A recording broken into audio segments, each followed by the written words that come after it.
तवै गुण इंद्र महाशिव जोग करी हुन वेद विरंच विचार रहियो हर जाप न छाड़ियो एक घड़ी मथुरा जन को प्रभ दीन दयाल है संगत श्रेष्ठ निहाल करी रामदास गुरु जग तारण को गुरजोत अर्जन माहे धरी जुगो जुग अटल चौक शतर तख्त के मालक साहिब सतगुरु गुरु ग्रंथ साहिब महाराज जी की पावन पवित्र हजूरी के अंदर बहुत ही श्रद्धा भावना बड़े प्रेम के नाल आप जी गुरबाणी कीर्तन सरवण कर रहे सी। साहिब सतगुरु धन धन गुरु अर्जन देव महाराज जी का जीवन वृत्तांत असी विचार रहे हाँ। आओ विचारा की आरंभता तो पहला फतेह प्रवान करनी जी आशीष बख्शनी रचना पवित्र करनी जी। वाहिगुरु जी का खालसा वाहिगुरु जी की फतेह। सतगुरु धन गुरु अर्जन देव महाराज जी का जीवन बहुत सहज के नाल भरिया हुआ सी। बहुत शांत दृष्टि वाले आत्मी निम्रता भारी गुणा के नाल भरे हुए सन सतगुरु गुरु अर्जन देव महाराज। जदों गुरु रामदास महाराज चौथे पातशाह जी ने लाहौर जाने वास्ते सतगुरु गुरु अर्जन देव महाराज जी को हुक्म किया। महाराज जी ने 7 वचन आपके शीश नवाया ते नाल महाराज आखन लगे पिता जी तुहाडा हुक्म मेरे सिर मथे है। ये तो तुसीं बड़े खुशी वाले कारज विच बड़े आनंद वाले सुख वाले कारज में मैनूं भेज रहे हो। ब्याह है आनंद मंगल है खुशियां ने। महाराज जे तुसीं मैनूं किसी ऐसी थां ते भी भेजना चाहो जिथे बहुत तकलीफां होण दुख होण जिथे जिद दा भी संसा होवे महाराज मैं तां तुहाडा हुक्म मन के उधर भी जावांगा। मैं तुहाडे हुक्म तो बाहर नहीं होवांगा कदे भी। सतगुरु गुरु अर्जन देव महाराज लाहौर पहुंचते हैं। विआह समागम के विच गुरु अर्जन देव महाराज हाजिर होंदे ने। वो सारा कार्य निपटा के फिर सतगुरु जी अपने पिता गुरु रामदास महाराज का स्थान सी जिथे महाराज का जन्म होया सी गुरु रामदास जी का चुनी मंडी लाहौर दे विच उत्थे जिहड़ा जद्दी घर सी उस स्थान पे महाराज जी ने सत संगत करनी सवेरे शाम दीवान सजाना गुरबाणी की विचार कथा कीर्तन का प्रवाह चलना संगत को गुरसिੱਖੀ ਦੇ ਵਿੱਚ परपक् करना। इत्थे बहुत सारे क्योंकि जो लाहौर है बड़ा उगा शहर सी बहुत रौनक भरिया हर पक्ष तो बड़ा उन्नत शहर सी व्यापार के पक्ष तो होवे ते इत्थे नाल नाल पीर फकीर भी बहुत जिहड़े है वो रहते सन। इत्थे ही गुरु अर्जन देव जी को साईं मियाँ मीर दे नाल जिहड़ी मित्रता बड़ी है वो इत्थे बड़ी है। इत्थे मियाँ मीर मिलिया सी महाराज जी दे कोल उहदे विच संगत करनी अध्यात्मिक विचारां होणीआं ते बहुत सुंदर रौनक लगनी। महाराज जी ने स्थान की उसारी करनी और सेवा के कार्य करने ज़्यादा समा पीरां फकीरां दे विच बतीत करना, गुरसिखां नूं सिੱਖੀ ਦਾ उपदेश देना। जदों काफ़ी समा बतीत हो गया तो महाराज जी के मन में गुरु रामदास जी दर्शनों की बहुत तीव्र इच्छा पैदा हुई। दर्शन प्यासी दिन रात कितों अंदर नीत कोल पट गुर मिलिया नानक हर संग गीत।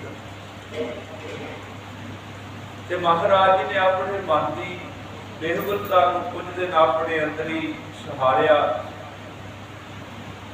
फिर महाराज जी ने एक तस्वीर बना के भेजी पपी है। जदों वो तस्वीर अमृतसर गुरु रामदास महाराज जी के पास पहुंची, उस वेले नगर का नाम गुरु का चक है। ते गुरु रामदास जी ने अगों मेघ की तस्वीर, वरदे हुए बदल की तस्वीर बना के महाराज जी ने भेजी, जिहदा भाव सी भी जे तुहाडे अंदर साडे दीदार वास्ते पपीहे दे वांग बहुत तीव्र कांग है, जिदा पपीहा स्वाति बूंद वास्ते तरसदा है।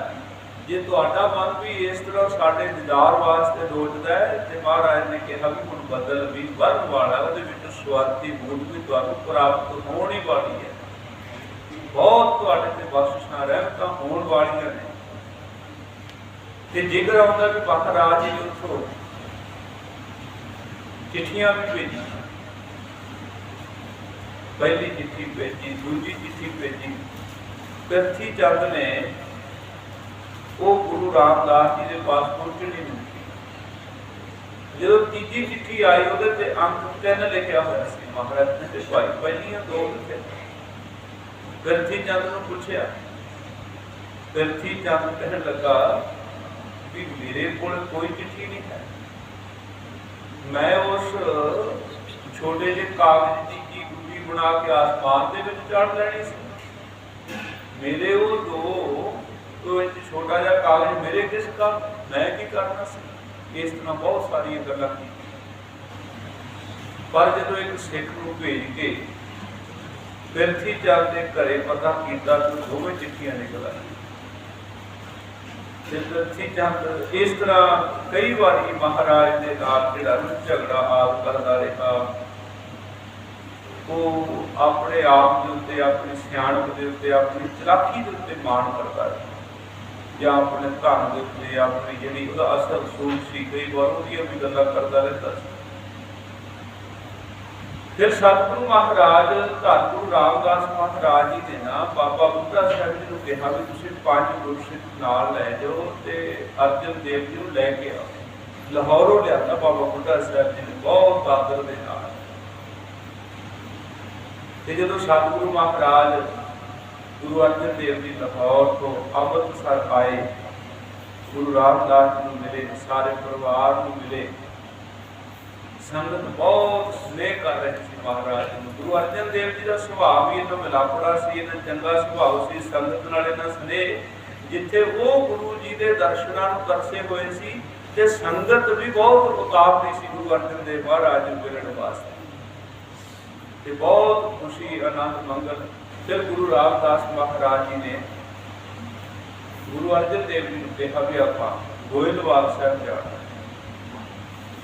क्योंकि गोइंदवाल की धरती से बहुत रहमतां भरियां सन। गुरु रामदास महाराज जी बड़ी पवित्र नगरी, बड़ी महान नगरी। ते महाराज गुरु रामदास जी इत्थे आ गए। इत्थे सारा गुरियाई का जिहड़ा कार्य सी महाराज जी ने इत्थे रह के संपूर्ण करन दा मान बढ़ाया। ये सन 1581 का समा आ गया। 1469 ਦੇ ਵਿੱਚ ਗੁਰੂ ਨਾਨਕ ਸਾਹਿਬ ਜੀ ਪ੍ਰਗਟ ਹੋਏ। 1539 ਦੇ ਵਿੱਚ ਗੁਰੂ ਨਾਨਕ ਸਾਹਿਬ ਜੀ ਜੋਤੀ ਜੋਤ ਸਮਾਏ ਤੇ ਗੁਰੂ ਅੰਗਦ ਦੇਵ ਜੀ ਗੁਰਦਾ ਗੱਦੀ ਤੇ ਵਿਰਾਜਮਾਨ ਹੋਏ। ਫਿਰ 1539 ਤੋਂ ਲੈ ਕੇ 1552 ਈਸਵੀ ਤੱਕ ਗੁਰੂ ਅੰਗਦ ਦੇਵ ਜੀ ਗੁਰਦਾ ਗੱਦੀ ਤੇ ਵਿਰਾਜਮਾਨ ਰਹੇ ਤੇ ਗੁਰੂ ਅਮਰਦਾਸ ਮਹਾਰਾਜ ਜੀ ਨੂੰ ਗੁਰਦਾ ਗੱਦੀ ਬਖਸ਼ਿਸ਼ ਕੀਤੀ 1552 ਦੇ ਵਿੱਚ। 1552 ईस्वी को लैके 1574 तक ਧੰਨ ਧੰਨ ਸਤਿਗੁਰੂ ਗੁਰੂ ਅਮਰਦਾਸ ਮਹਾਰਾਜ ਗੁਰਦਾ ਗੱਦੀ ਤੇ ਵਿਰਾਜਮਾਨ ਰਹੇ। 1574 ਦੇ ਵਿੱਚ ਗੁਰੂ ਰਾਮਦਾਸ ਮਹਾਰਾਜ ਜੀ ਨੂੰ ਗੁਰਦਾ ਗੱਦੀ ਪ੍ਰਾਪਤ ਹੋਈ। 1574 ਤੋਂ 1581 ਤੱਕ। ਹੁਣ 1581 ਇਸ ਵੇਲੇ ਸਤਿਗੁਰੂ ਗੁਰੂ ਅਰਜਨ ਦੇਵ ਜੀ ਦੀ ਉਮਰ 18 ਸਾਲ ਦੀ ਹੈ। ਭਰ ਜਵਾਨੀ ਦੇ ਵਿੱਚ ਉਹਨਾਂ ਨੂੰ ਇਹ ਗੁਰਿਆਈ ਦਾ ਸਾਰਾ ਜਿਹੜਾ ਵਡਭਾਗ ਪ੍ਰਾਪਤ ਹੋਣਾ ਅਕਾਲ ਪੁਰਖ ਵਾਹਿਗੁਰੂ ਪਰਮੇਸ਼ਰ ਦੇ ਵੱਲੋਂ ਇਹ ਵਿਧ ਬਣੀ ਹੋਈ ਹੈ। ਤੇ ਜਦੋਂ ਪ੍ਰਿਥੀ ਚੰਦ ਨੂੰ ਪਤਾ ਲੱਗਿਆ, ਜਿਹੜਾ ਬੜੀ ਉਡੀਕ ਦੇ ਵਿੱਚ ਸੀ ਪਹਿਲਾਂ ਵੀ, ਕਿਉਂਕਿ ਹਿਸਾਬ ਕਿਤਾਬ ਲਾਉਂਦਾ ਆ ਰਿਹਾ ਸੀ ਕਿ ਗੁਰੂ ਅਰਜਨ ਦੇਵ ਜੀ ਦਾ ਲਾਹੌਰ ਨੇ ਤੇ ਗੁਰੂ ਰਾਮਦਾਸ ਮਹਾਰਾਜ ਜੀ ਦਾ ਅੰਤਲਾ ਸਮਾਂ ਨੇੜੇ ਹੈ ਤੇ ਮੈਨੂੰ ਹੀ ਗੁਰੂ ਬਣਾਉਣਗੇ। ਪਰ ਹੁਣ ਜਦੋਂ ਪਤਾ ਲੱਗਾ ਵੀ ਉਹ ਗੁਰੂ ਰਾਮਦਾਸ ਜੀ ਗੁਰੂ ਅਰਜਨ ਦੇਵ ਜੀ ਨੂੰ ਗੁਰੂ ਬਣਾਉਣ ਲੱਗੇ ਨੇ, ਪ੍ਰਿਥੀ ਚੰਦ ਤੇ ਕਰਮੋਂ ਦੋਵੇਂ ਉੱਥੋਂ ਭੱਜੇ, ਗੋਇੰਦਵਾਲ ਆਏ। ਆਉਂਦੇ ਹੀ ਝਗੜਾ ਖੜਾ ਕੀਤਾ ਤੇ ਗੁਰੂ ਅਰਜਨ ਦੇਵ ਸਤਿਗੁਰੂ ਮਹਾਰਾਜ ਜੀ ਨੂੰ ਬਾਬਾ ਬੁੱਢਾ ਸਾਹਿਬ ਜੀ ਨੇ ਸਾਰੀ ਉਹ ਅਰਦਾਸ ਕਰਕੇ ਗੁਰਿਆਈ ਦੀ ਰਸਮ ਪੂਰੀ ਕੀਤੀ, ਸੋਹਣੀ ਦਸਤਾਰ ਸਜਾਈ।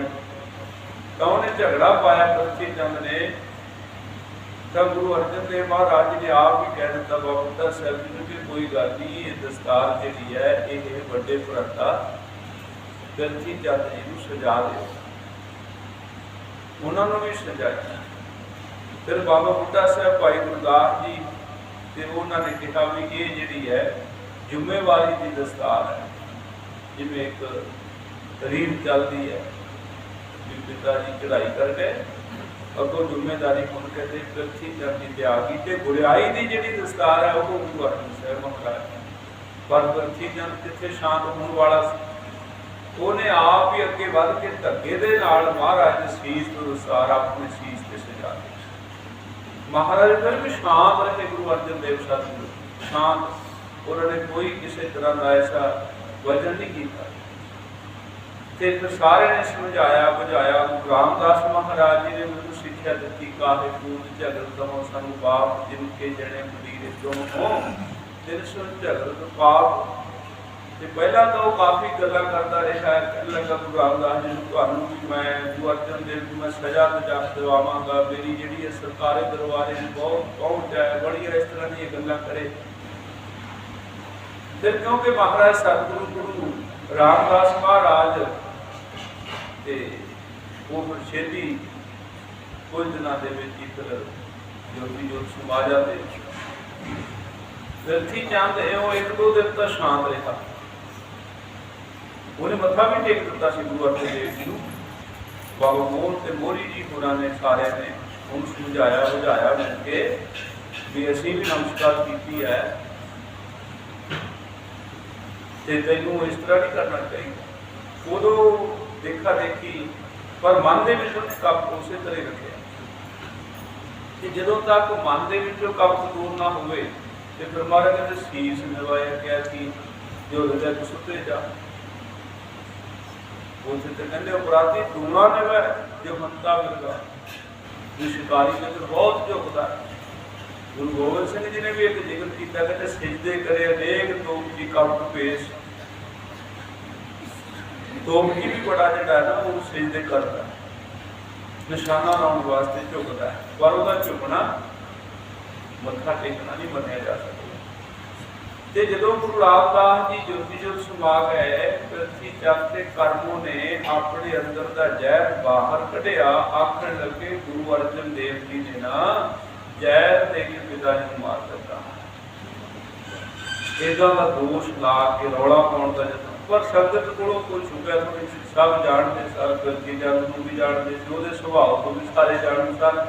ਤੇ ਗੁਰੂ ਅਰਜਨ ਦੇਵ ਮਹਾਰਾਜ ਜੀ ਉਹਨਾਂ ਦਾ ਜਿਹੜਾ ਸੰਗਤਾਈ ਸੀ, ਉਹਨਾਂ ਦਾ ਜਿਹੜਾ ਵੱਡਾਪਣ ਸੀ, ਉਹਦੇ ਤੋਂ ਵੀ ਸਾਰੀ ਸੰਗਤ ਜਾਣੂ ਸੀ। ਤੇ ਉਹ ਮਹਾਰਾਜ ਗੁਰੂ ਅਰਜਨ ਦੇਵ ਜੀ ਨੂੰ ਗੋਇੰਦਵਾਲ ਦੀ ਧਰਤੀ ਤੇ ਜਿਹੜੀ ਹੈ ਗੁਰਿਆਈ ਦੀ ਦਾਤ ਪ੍ਰਾਪਤ ਹੋਈ। ਗੁਰੂ ਬਣ ਕੇ ਧੰਨ ਗੁਰੂ ਅਰਜਨ ਦੇਵ ਮਹਾਰਾਜ। ਇੱਥੇ ਭੱਟ ਸਾਹਿਬਾਨ ਆਏ ਨੇ, ਜਿਹੜੇ 11 ਭੱਟਾਂ ਦੀ ਬਾਣੀ ਗੁਰੂ ਗ੍ਰੰਥ ਸਾਹਿਬ ਚ ਦਰਜ ਹੈ, ਉਹ ਵੀ ਇੱਥੇ ਆਏ। ਉਹਨਾਂ ਨੇ ਗੁਰੂ ਉਸਤਤ ਕੀਤੀ, ਗੁਰੂ ਮਹਿਮਾ ਗਾਈ ਤੇ ਉਹਨਾਂ ਨੇ ਵਚਨ ਕੀਤਾ ਵੀ ਅੰਤ ਨਾ ਪਾਪ ਦੇਵ ਸਵੈ ਇੰਦਰ ਮਹਾ ਸਿਵ ਜੋਗ ਕਰੀ ਗੁਣ ਵੇਦ ਨਿਰੰਜ ਵਿਚਾਰ ਰਹਿਓ।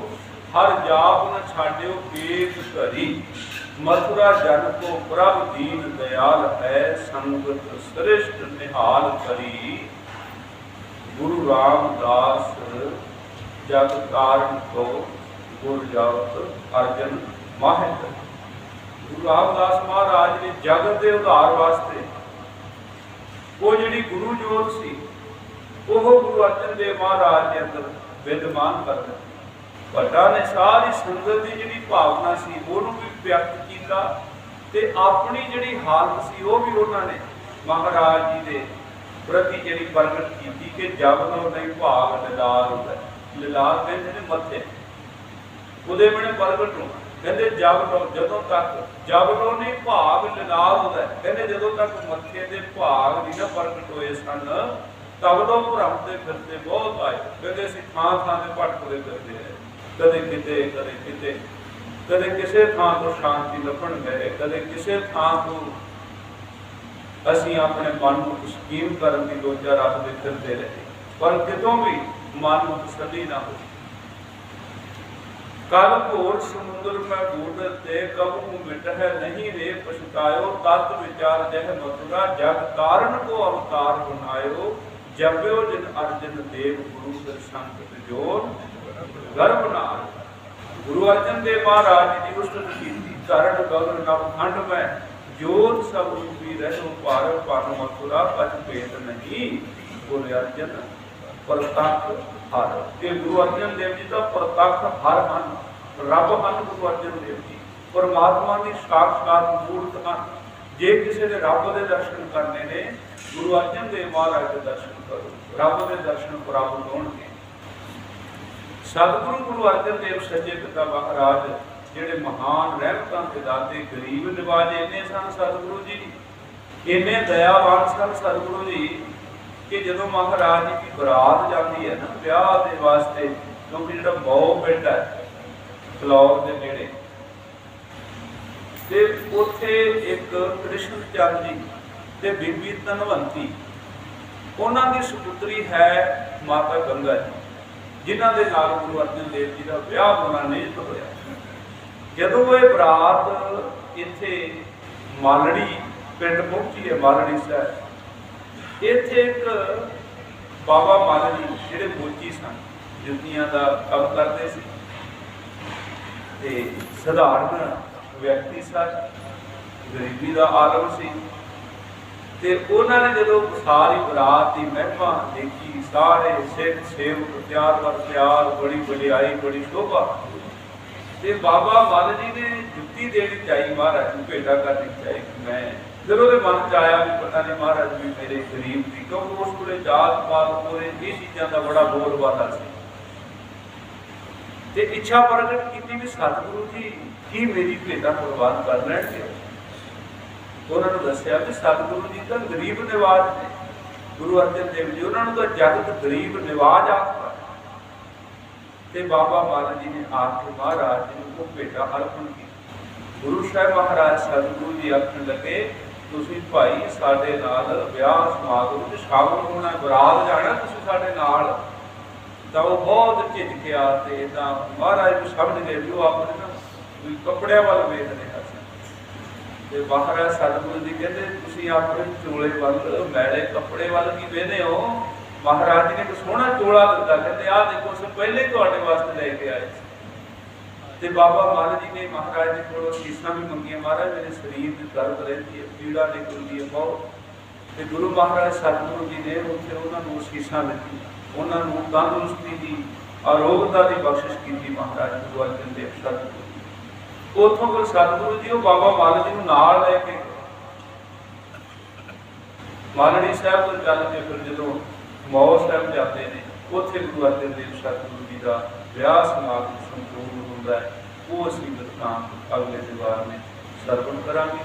होइयां बेअंत फुल्लां ते मन करदी है। वाहिगुरू जी का खालसा, वाहिगुरू जी की फतेह। सतनाम श्री वाहिगुरू।